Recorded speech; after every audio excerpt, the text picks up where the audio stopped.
guys. So, welcome again to my YouTube channel. So yun guys, bago natin simulan yung tutorial, make sure nakasubscribe ka, click the notification para updated sa mga tutorial natin guys. Siyempre guys, magandang umaga, magandang tahali, magandang hapon, magandang gabi, kung anong oras mo ito napapanood itong video to. Meron po sa inyo guys na share po na about po sa Gmail account guys. Kung paano ba magtanggal po guys ng account po nyo sa Gmail account po. Para lang po ito sa mga naka-Android phone or tablet guys ha. Ang tawag po guys ng kadalasan po dito ay Google account po guys. Punta po tayo sa settings. Meron po tayong dalawang uri po para po makapunta po sa settings po ha. Una po dito po sa application po na settings. Click po natin yan.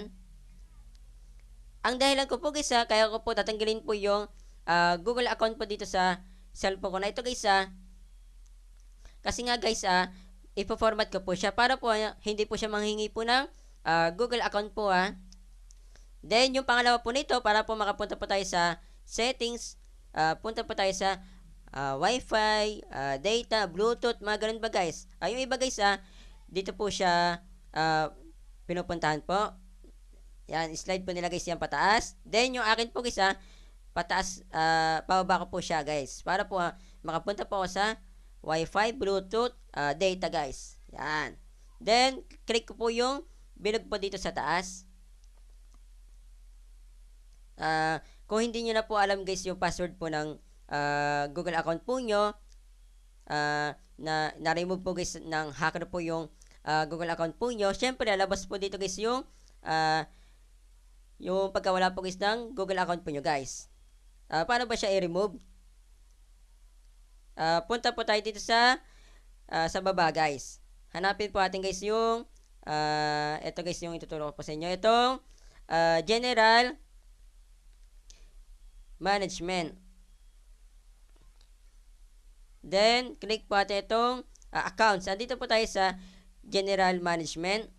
Then, meron po tayo makita dito guys na looking for something else. Click po natin itong accounts. Bago po kayo na mag-format po dito guys tanggalin nyo muna po yung Google account po nyo guys para po walang problema po guys pagka-format po nyo. Baba natin guys. Baba lang po natin yan.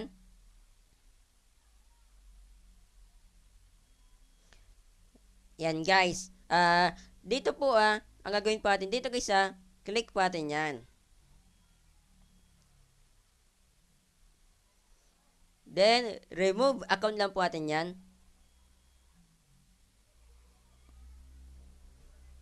Yan, remove lang po natin yan. Yan guys, mawala na po siya.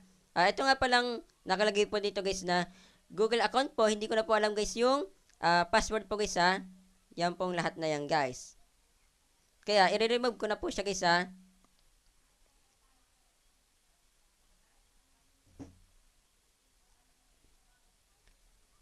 Yan. Yan guys, kung na-remove na po ng hacker po yung Google account po nyo sa Android phone po nyo or tablet, ganito lang po gawin po nyo guys remove account nyo lang po guys. Then, remove po natin, yan, click po natin yung remove account. Yan. Remove account, then click po natin itong remove account. Nakita po nyo, kanina po napakarami po. Ngayon po guys dadalawa lang po sila guys. Yan.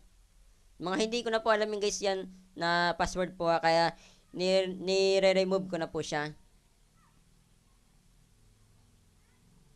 Tatuloy po kayo guys kapag isa na lang po yung natitira po na Google account po, yung Gmail nga po, tatanungin po kayo guys, are you sure device protection features will no longer work? Then, nasa inyo po yan kung ayaw po yun na tanggalin po yung isa. Sa akin po, okay na po yan, kaya i-okay ko na po siya. Then, lalabas po yung password guys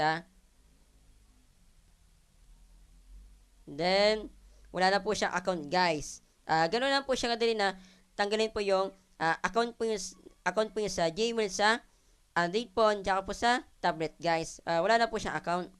Kahit napunta po tayo dito sa application po na Gmail. Depende po sa inyo kung ano po yung dahilan po nyo guys ha. Yan. Wala na po account talaga. Yun lang guys yung share ko po sa inyo.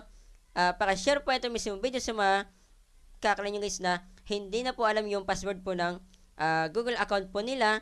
Gawa nga po ng hacker, napalitan na po yung password para po hindi na po lumabas po yung sa notification po nila guys na wala na po yung account po nila guys ha. Kasi labas na labas po yan. Paka-share po ito mismo video ha. Kahit na hindi po yung kakilala guys, basta yung basta nakita po nyo guys na yung nakalagay po na Gmail account po dito sa Android phone or tablet nila guys, hindi na po alam yung password, nabili po nila ng second hand, gusto po nila alisin, or depende kung ano man yung dahilan po nila. Paka-share po ito mismong video ha. Kapag sinare nyo ito mismong video ha, dadami itong views, mas madami tayong natulong na tao. Yun lang po sa po. God bless po, ingat po kayo.